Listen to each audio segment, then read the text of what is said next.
Hello বন্ধুরা, সবাই কেমন আছেন? আশা করি সবাই ভালো আছেন। তো আজকে আসলে ভিডিও দিতে পারছি না অনেক দিন। তো আপনাদেরকে আসলে দৃশ্যটি দেখানোর জন্য, দৃশ্যটি কেমন, চারিদিকে শুধু অন্ধকার আর অন্ধকার, অন্ধকার যাবে কেটে আসবে আলো ফিরে, এই কামনা করি। আপনাদের আসলে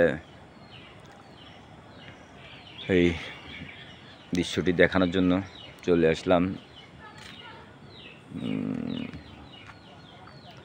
ভিডিওটি কেমন হলো সবাই আসলে কমেন্ট করে জানাবেন, আর যারা ফলো করে নেয় তারা আসলে ফলো করে দিবেন। আপনাদেরকে আরও আসলে আমি বিভিন্ন জায়গা থেকে আপনাদেরকে ভিডিও দেখানোর জন্য চেষ্টা করি, কিন্তু সময়ের জন্য আসলে ভিডিও দিতে পারিনি।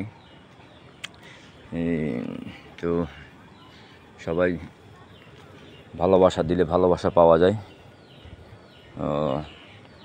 বিভিন্ন চলে আসলাম, অনেক সুন্দর। আর অনেক সুন্দর একটি আপনার মরিচ গাছ, মরিচ চারা, অনেক সুন্দর ফুল এসেছে।